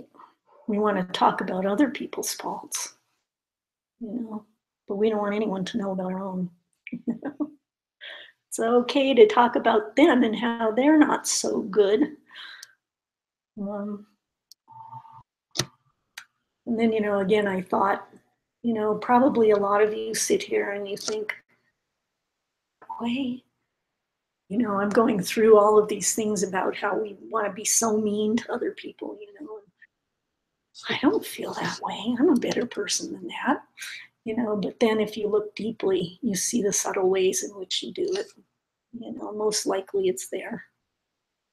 You know, when I started, I did the experiment with divisive speech, right? That people around me were being aggressive and angry. And I thought, okay, that's because of my divisive speech, and I'm going to stop, you know.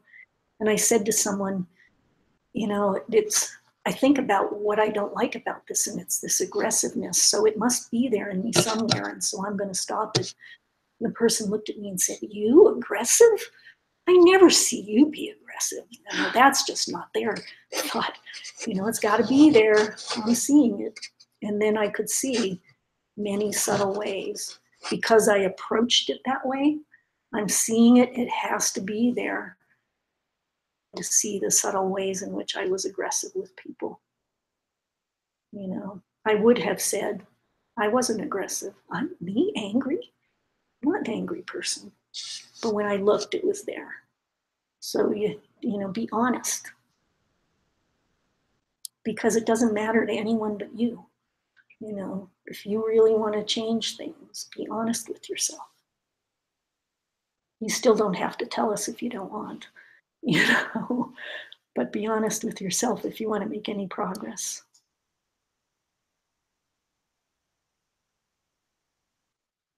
So again, if you put your mind in other people, you know, and they're thinking, you know, we're going to make sure nobody knows about your good qualities because we want everyone to know about mine. You know, I want to be the best.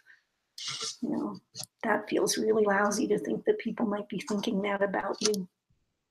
You know, so we might be hurt by that attitude. You know, we might not like that attitude at all.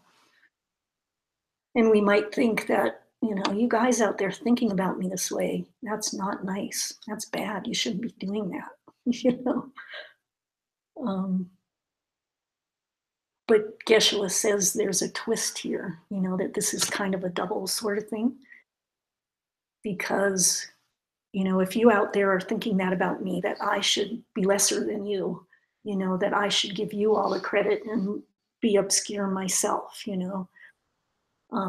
We're on this receiving end of it and thinking, man, that's not nice. Don't think that about me. But as bodhisattvas, that's what we're doing ourselves.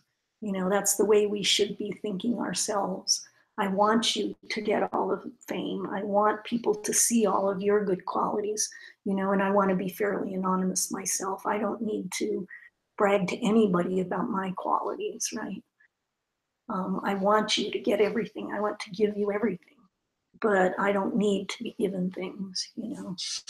So as good bodhisattvas, that's where we want to sit, you know. So it's kind of a funny tweak there, right? And you're talking and I'm listening. Yes, I should. And I catch my thought. Oh, when it will come back? How long I should do it to give her credit to herself? Yeah. So the selfishness arises in the midst of yeah. Yeah.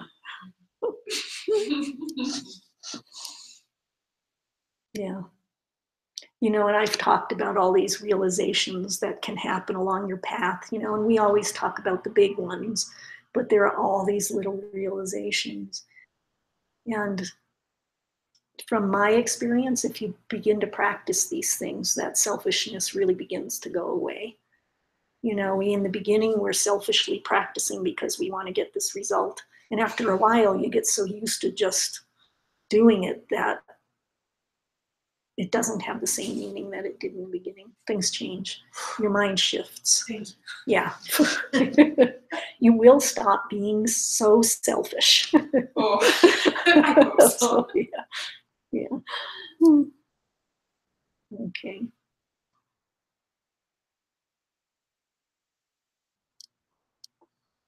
So contemplation 36. Something smelling good, did you notice? Okay, the foolishness of thinking you get nothing out of serving others.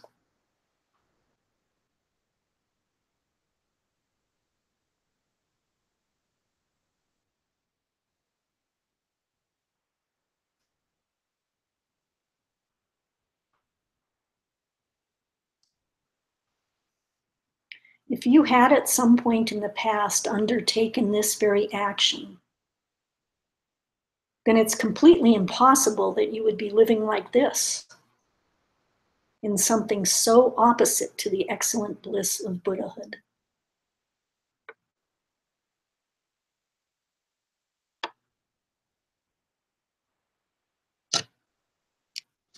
So if you had actually been doing this practice, your life would not have suffering. Right? If you actually did this practice, you would be living in the excellent bliss of Buddhahood. And this is where he says it would be obvious in your face right now. You know, I could see it in your face that you had been practicing this. He said I could see it in your life. You know, your life would have less suffering. Your life would be more blissful. Your life would have ease. You would have enough money to live on. You'd have plenty of food to eat. You know, because that's the result of this practice. And that's back to what we had said before, right? I've been practicing for years and nothing happened, you know, but this is proof that you weren't really practicing. You know, the fact that you caught your mind, right? That's really practicing. And the more you're able to do that, the more you see results. How many people don't catch it when that little tweak comes in your mind? You know, when will I see the result? You know, when will I get to where people really are serving me? You know, if you don't catch those things in your mind, then it doesn't change, right? But if you do the practice, your life gets better and better and better. You get more peaceful, you get more happy. You know, you can easily give things to people, you know, because you've seen some of the results. Shantideva says, it's impossible that your life would be such a miserable thing if you had done this before. Geshe-la says he's very blunt about it, you know. It's impossible. You weren't practicing, really. Contemplation 38. The secret life of a bodhisattva.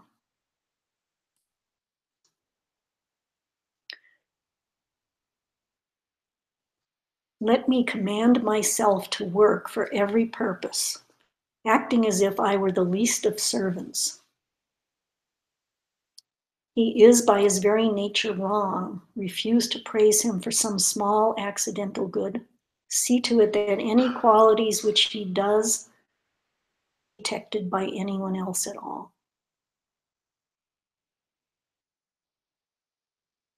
So he says, this is all sentient beings looking at you again.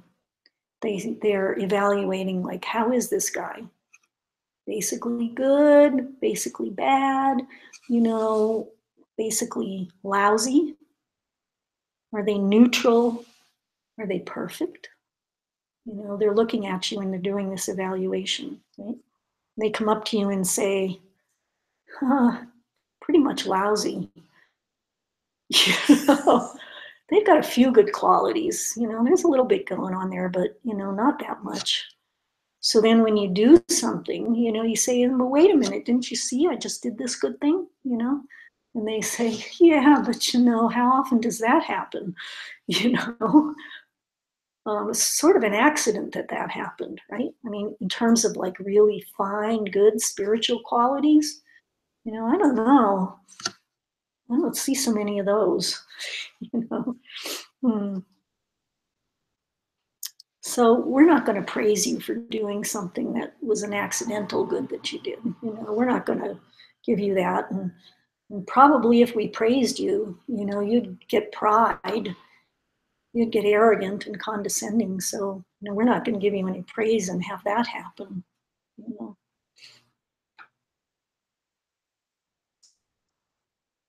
So I was thinking maybe this is the attitude that we should have about ourselves. You know, we should be deeply honest with ourselves. And instead of going, wow, I just make cookies for everybody, aren't I great? You know, we should think, you know, that was a good thing that I did, but what mental afflictions did I have before that? You know, was I doing it to get praise? You know, was I doing it because it's going to be good for me? People will like me. You know, to be deeply honest with ourselves instead of just looking at these good things that we do and thinking, you know, we're great.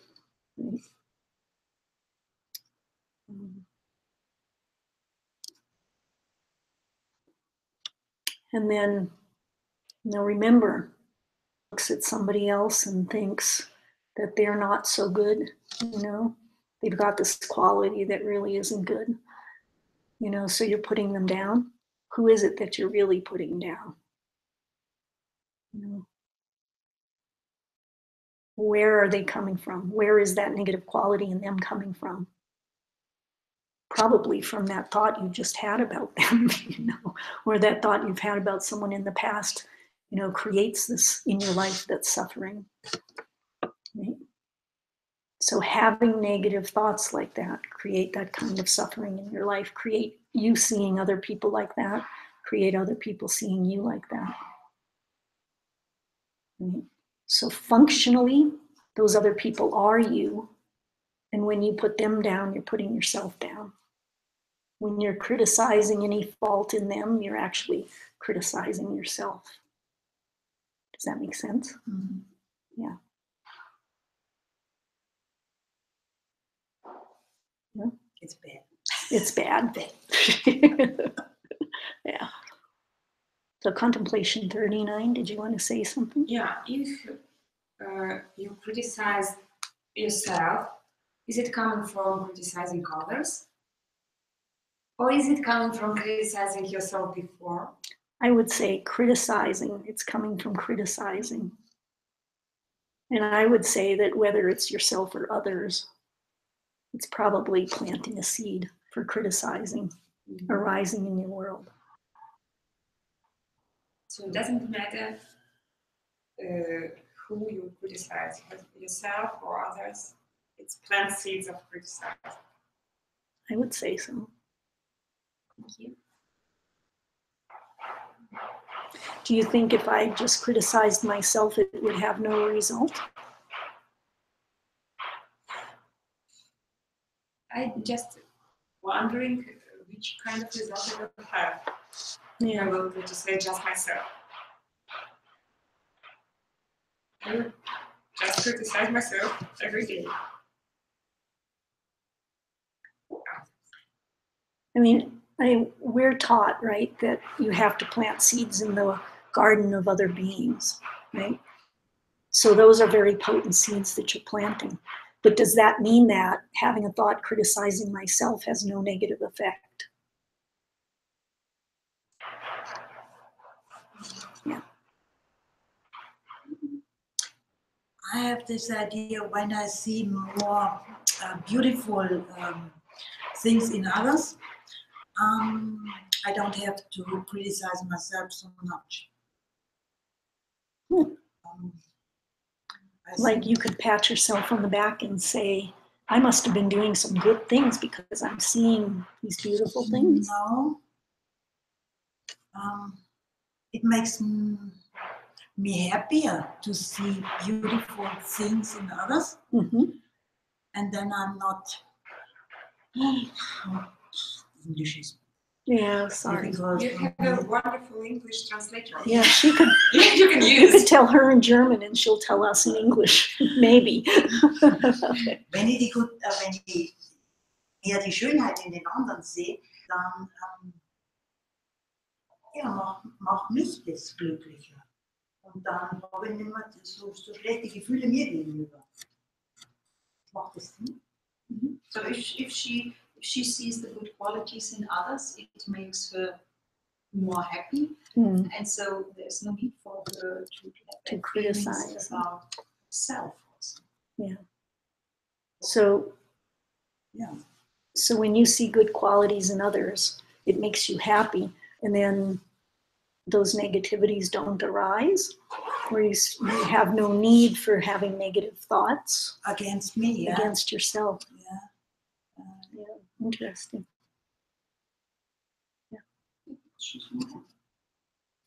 Maybe Geshe said, the world, honey, the world is a mirror. Yeah. So the world is a mirror. So When yeah. I see in the mirror, and this is a nice mirror. Yeah. Then So I'm me nice. too. Yeah. Nice too. Yeah. Yeah. Yeah. That's great. Cool.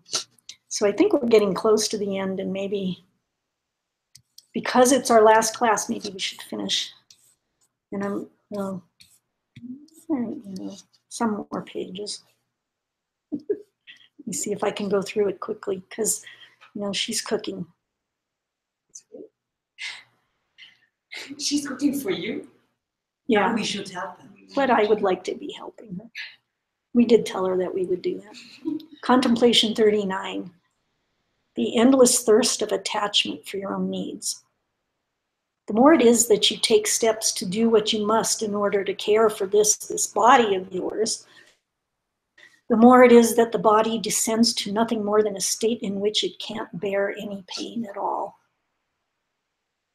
And the fall is such that even if you were able to get everything that was desirable on the surface of this planet, quench that desire. Who then is it that could act to give you all that you want? When they cannot, then this desire brings on mental afflictions and a lessening of the thought being helping others. So if I go through this quickly, it's that, the more you take care of your body, the more you pamper your body, the more it gets used to that. I lived without air conditioning in my car for many years, and I was relatively happy. There were a few times it was too much, but lately, air conditioning is an absolute necessity, and when the air conditioner goes out, I'm dying, and it's not just because I'm in Arizona. You get used to things. People talked about living in a gated community, never had a need for a gated community, live in one for 5-10 years, and suddenly you don't feel safe when you're not in that gated community. The more you get, the harder it is to live without things. You eat. I eat a lot. If I try to diet, it's like such a struggle not to eat such big portions. But my experience has been, once I get my stomach down there, I can live just fine. If I eat more, as much as I eat now, it feels terrible. So you can get used to anything, right? And the more you pamper your body, the harder it gets. The more you desire things, right? And the harder it is to live without them. So don't do it. He said, even if you could cover the world with things that make your body happy, get massages every day. Rich people, you see so many people with money, they just want more and more and more. And you begin to take away a little bit of that money and they go into a panic.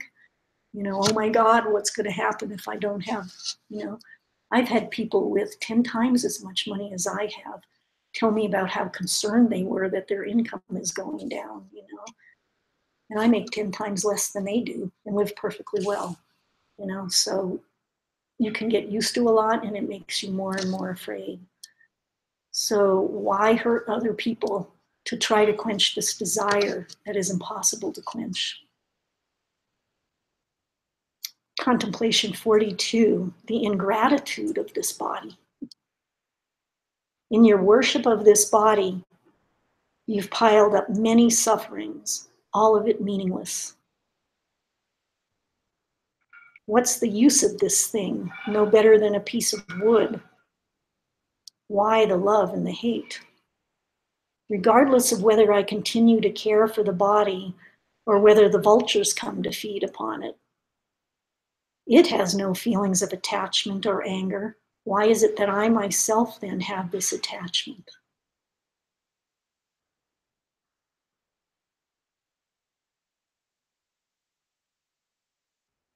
So this body is the apparent cause for me to love people who help me and to hate people who don't. But the body has no feelings of attachment itself, you know.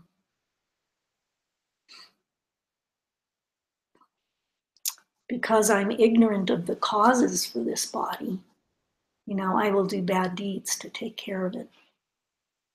You do misdeeds to, let's see, satisfy this craving scoundrel, your body. Well, this thing just craves. Your body lies to you. It appears to be self-existent. You know, it appears to be this solid thing that you have to care for in these self-existent ways, and it's not. I was saying to someone today, was it you, that, you know, when I first came here and Geshe-la said, you know, if you get good enough at creating the causes for things, you know, you help people who are sick, it won't matter what you eat. You could eat chocolate chip cookies and you would be healthy. We thought, yeah, I like this. This is my path. Yeah.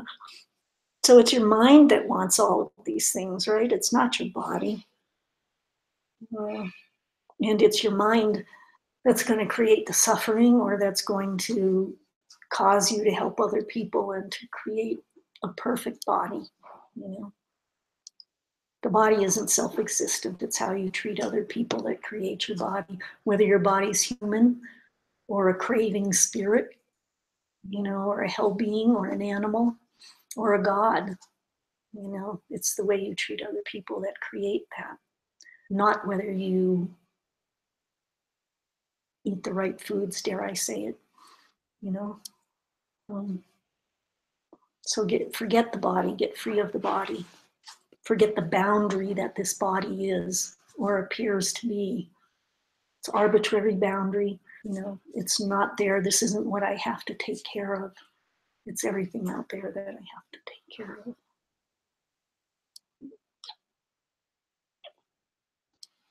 Okay.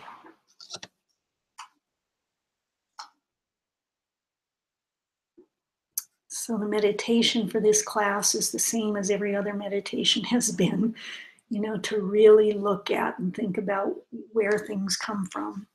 You know, think about where the body comes from. Think about where the suffering comes from.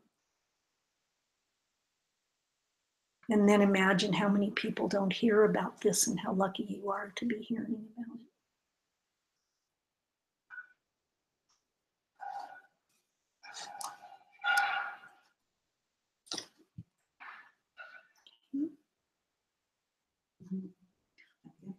Yeah, thank you again too. This is so great. And level 9.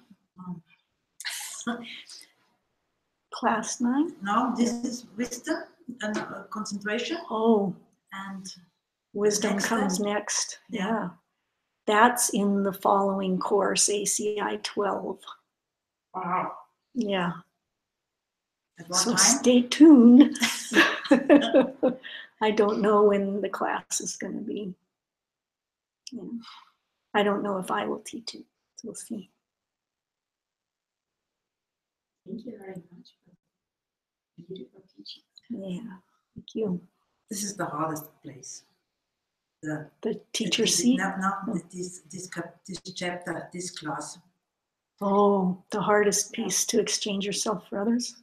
Yes, this one to think about the bad qualities. Yeah. I don't want to see. I don't want to see. Yeah. Yeah, to think about the bad qualities of your own that you really don't want to see. Yeah, and to think about how awful it is for other people, because you're putting yourself into other people, and so you get to see what it would feel like to have people thinking those things about, to know that they were thinking those things about you. You know? The first time I do this was with my son. I always was shouting with him because of his homeworks for school. Yeah. And then I did this exchange, and I thought, oh God, this is terrible. You can't do this again. Yeah. It was a great experience. So those of you online, she said the first time that she did this, you know, she had a son, and she was always going like, do your homework. And then she exchanged herself, and it was like, oh my God, you know, this feels terrible. This feels terrible. Yeah. Good. But then I could stop. Yeah. Right. You know, for me, a big part of my shifting was when I had children, and it's like the same sort of thing. You know, I began to see how what I said to them really hurt them. You know, and then I had to change, you know, because I really didn't want to hurt them. You know. We love them and hurt them. Yeah. That's crazy. And some people think that hurting them is what they need. Yes. You know. Yeah. Yeah. And we see that other people think that. Yeah. So it's our thought. Yeah. There was a time I was in a place, and we had, you know, we were invited out to this wonderful dinner as part of the business, and they had people come and talk to us about how to be nice to other people in the hospitality industry, kind of thing, you know. And so there was this group of us that, you know, spent an entire afternoon. They put us up at a hotel and everything, and we came back, and the next day one of the people yelled at one of the guests, and you know, it was like, and they said, but they needed to have, you know, I had to get angry with them. It's the only way they would understand. It was like, you didn't hear anything yesterday, you know? Yeah. So, yeah, it's really hard to really look deeply at yourself.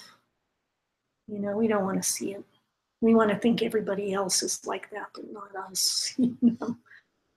But it's really important.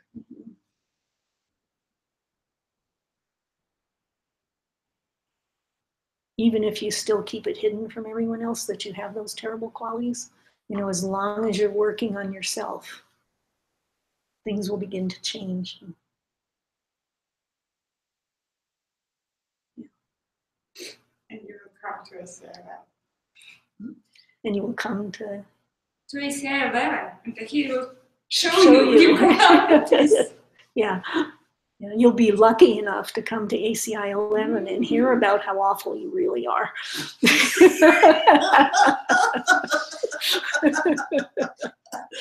Yeah.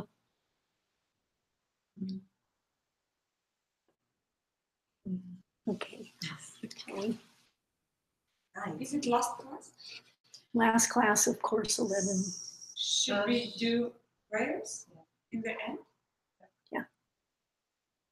Sashi Kuki Jukshin Meto Tram Vira Blinshin Begem Padi Sangye Shindu Niktero Wagi Drokun Amda Shinra Chupasha Yiranguru Ratnamandala Kamniyataya Dikewoku Sunam Yeshe Zaksoshin Sumam Yeshe Lejun Dampar Kuni Toparshu. And then for each of us to do our own dedication, something that has deep meaning for us.